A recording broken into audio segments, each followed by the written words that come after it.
ओम शांति। 18 जून 2021 के बाबा के महावाक्य हैं। बाबा समझाते हैं, मीठे बच्चे, बाबा आए हैं तुम बच्चों की खिदमत करने।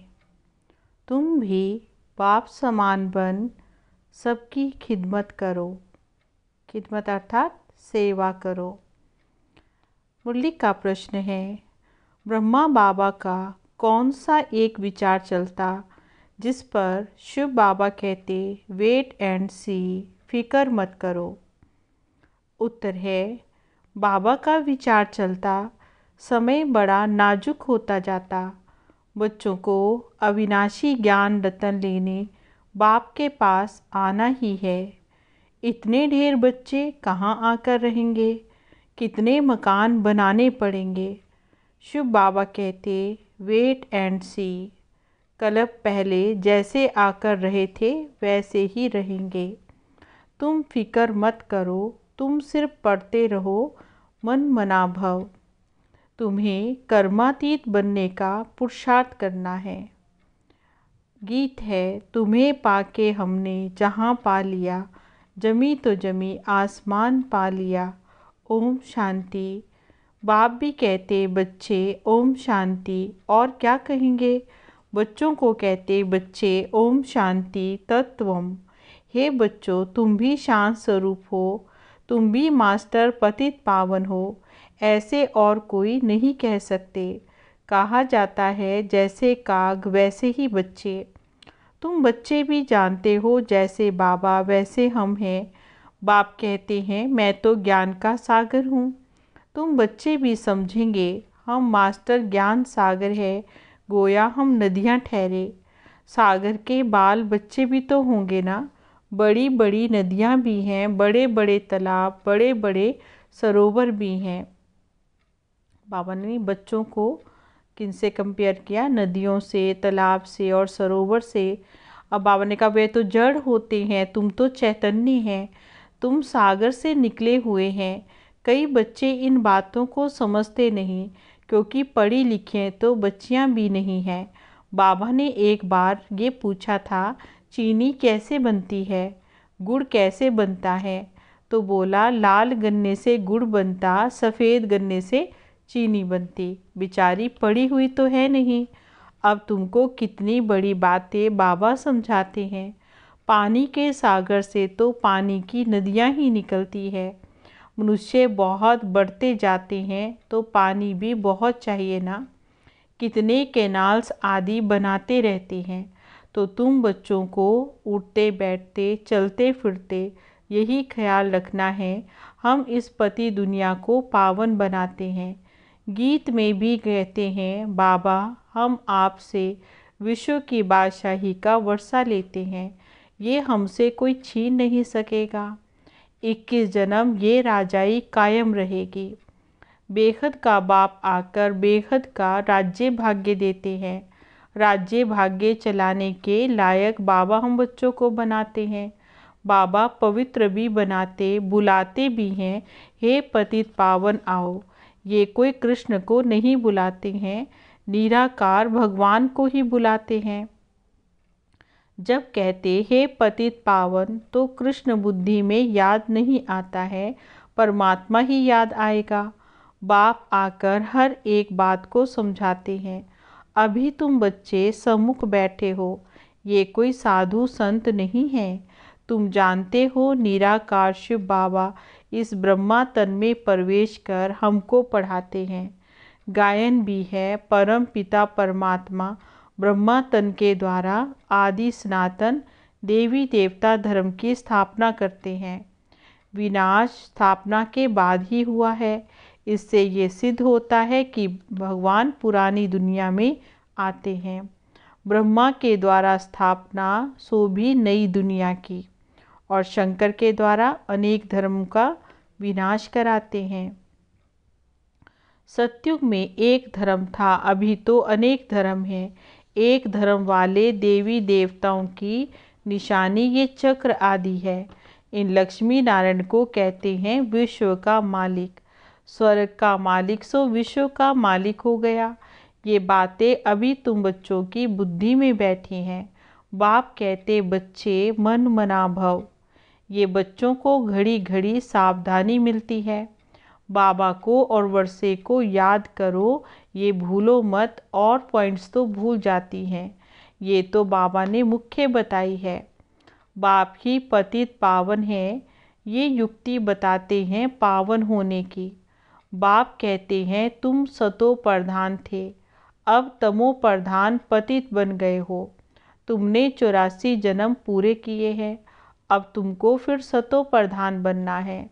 सतो प्रधान बनो तभी तो तुम चल सकेंगे पवित्र दुनिया में। निराकारी दुनिया भी पवित्र है और साकारी दुनिया भी पवित्र है। अपवित्र पति दुनिया तो ये है, आत्मा भी तमो प्रधान तो शरीर भी तमो प्रधान है। ये तो सृष्टि का नाटक है, इसमें ब्रह्मांड और सूक्ष्म वतन सब आ जाता है। सृष्टि का चक्र भी यहाँ फिरता है। सत्यु त्रेता यहाँ है, ये कोई सूक्ष्म वतन व मूल वतन में नहीं होते, ये तो यहाँ ही है। इनको मनुष्य सृष्टि कहा जाता है। वह आत्माओं की निराकारी दुनिया है, वह है ब्रह्मा विष्णु शंकर की आकारी दुनिया। ये साकारी सृष्टि तो कितनी बड़ी है। सत्युग में कितनी छोटी सृष्टि होती है। वहाँ तो एक धर्म होता, बाकी मनुष्य जो कहते हैं वहाँ भी दैत्य आदि थे, ये सब तो झूठ है। तुम समझते हो नई दुनिया की स्थापना और पुरानी दुनिया का विनाश गाया हुआ है। सबका विनाश होगा और सत्युग हेवन की स्थापना होगी। तुम भी बाप के साथ खिदमत कर रहे हो। बाबा भी आते हैं बच्चों की खिदमत करने। ये तो बेहद का बाप है। देखते हैं हमारे बच्चे बहुत दुखी हैं तो बहुत तरस पड़ता है। वह तो रहम दिल बाप है। अभी तो सारी दुनिया में अशांति है। एक बाप के सिवाय कोई शांति दे नहीं सकते। हठ योगी भी देखो अनलिमिटेड है। आत्मा के लिए कह देते वह तो निर्लेप है। मनुष्यों को उल्टी बातें सुना देते हैं। वास्तव में आत्मा की सफाई चाहिए ना। आत्मा में ही खाद पड़ती है और ये भी किसी को पता नहीं है। कहते भी हैं ये पाप आत्मा है, बहुत पाप करते हैं। फिर कहते ये तो महात्मा है, ये तो पुण्य आत्मा है। ऐसे नहीं कहेंगे कि महान परमात्मा है। सन्यासियों के लिए कहते हैं पवित्र आत्मा है, क्योंकि सन्यास किया हुआ है। अब बाप समझाते हैं आत्मा को पवित्र बनाने वाला सिवाय एक परमात्मा बाप के कोई भी नहीं हो सकता है। पति दुनिया में पावन आत्मा कोई हो नहीं सकती। अभी भी सैपलिंग लगता है, धीरे धीरे फिर वृद्धि होती जाएगी। ये तो छोटे छोटे मठ पंथ आदि टाल टालियाँ हैं, उसमें कोई मेहनत थोड़े ही लगती है।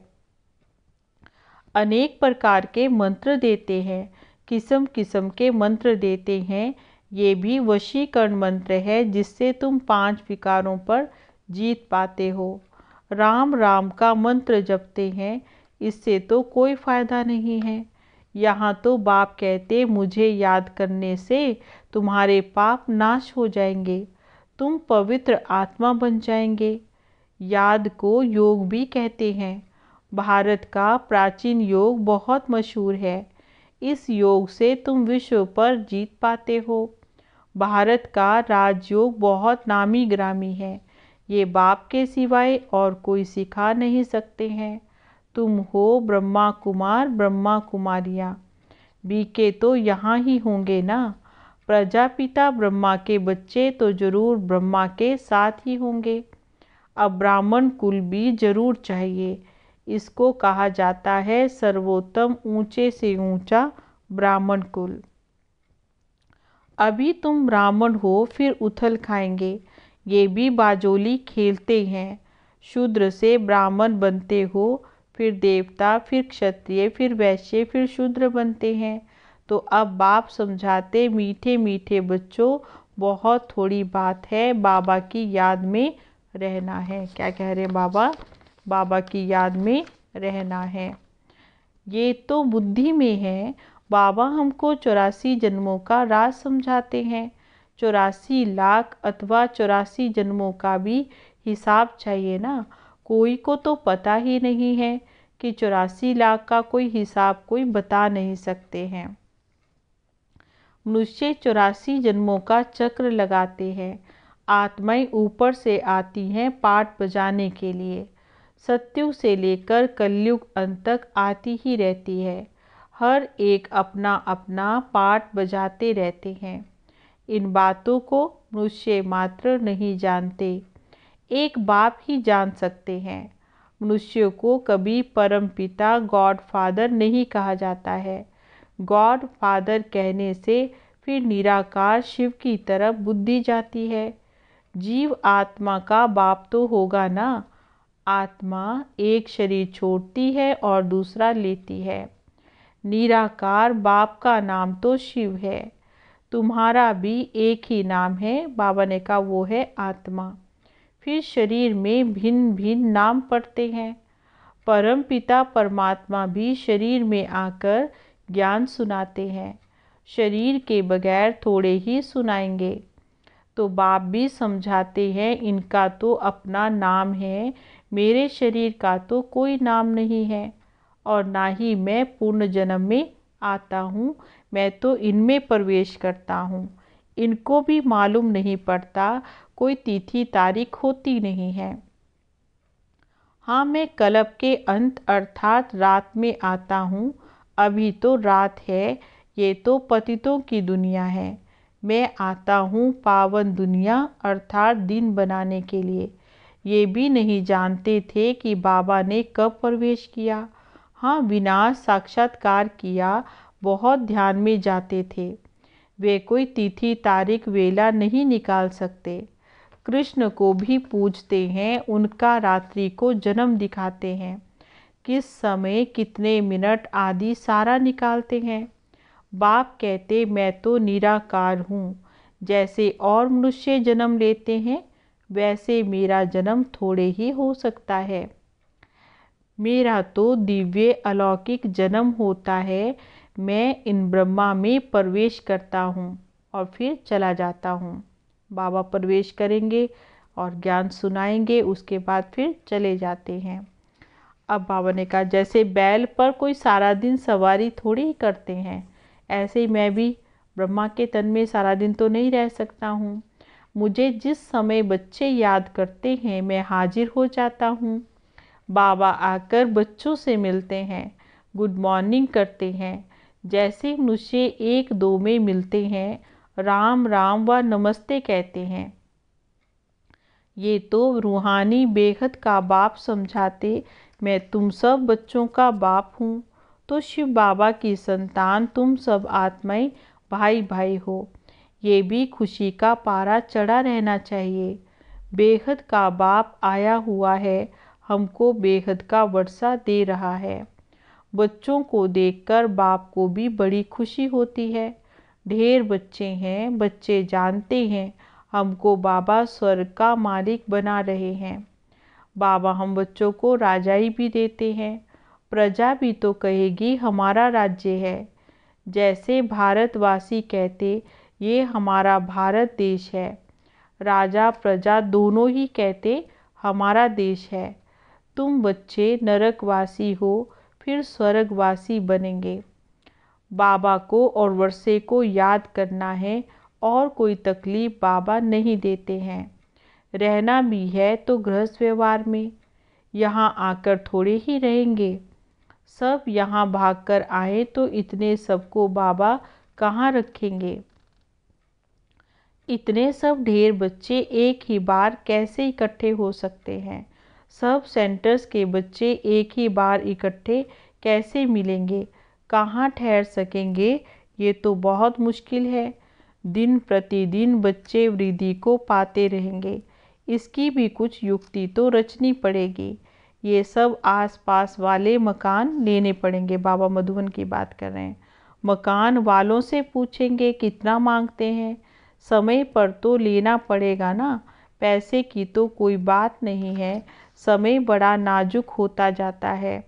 बाप और बच्चे दोनों ही अविनाशी है। अविनाशी खजाना बच्चों को दे रहे हैं। बहुत ढेर बच्चों को आना होगा। बाबा विचार करते हैं इतने ढेर कहाँ आकर रहेंगे। बाबा कहते तुम फिक्र क्यों करते हो, वेट एंड सी, बस तुम पढ़ते रहो और मन मना भव। तुम बच्चों को ये ख्याल में रखना है, अभी हमको कर्मातीत अवस्था में जाना है, सतो प्रधान बनना है, याद से ही पावन बनेंगे। बाबा बात तो बहुत सहज बताते हैं, ये तो अति सहज है, सिर्फ बाबा को याद करना है। देखो गाय के बच्चे को जब माँ की याद आती है तो वो भी चिल्लाता है, वह तो जानवर है। तुम बच्चों ने भी रड़ियाँ मारी है, आगे चलकर बहुत चिल्लाएंगे, बहुत याद करेंगे। तुम बच्चे तो अब जानते हो बाबा आया हुआ है, विनाश तो होना ही है, नेचुरल कैलेमिटीज़ भी आनी है, सब आपस में लड़ते झगड़ते रहते हैं। कितना खर्चा कर फिर बॉम्ब्स आदि बनाते हैं, बहुत पैसा फिर जाता है। बाबा कहते खर्चा तो होता ही रहेगा, इतना खर्चा कहाँ से लाएंगे, डरते भी हैं मौत से, फिर भी बॉम्ब्स बनाना तो बंद नहीं करेंगे। बॉम्ब्स की भी लड़ाई चलेगी, अभी बनाते भी ऐसे हैं। जो बम गिरे और मनुष्य मर जाए, चीज़ बनाने में भी पहले टाइम लगता है, फिर तो मिनट मोटर है, जल्दी जल्दी बनाते जाते हैं। बाबा कहते बॉम्ब्स भी कोई थोड़े बनेंगे क्या, तुम बच्चे जानते हो इस पुरानी सृष्टि का विनाश होना है, अब बेहद के बाप से वर्षा लेना है। गीता है तुम भारतवासियों का देवी देवता धर्म का शास्त्र, बाकी तो छोटे छोटे हैं। बाबा कहते उनका तो कोई गायन ही नहीं होता है, ब्राह्मण धर्म सबसे ऊंचा है।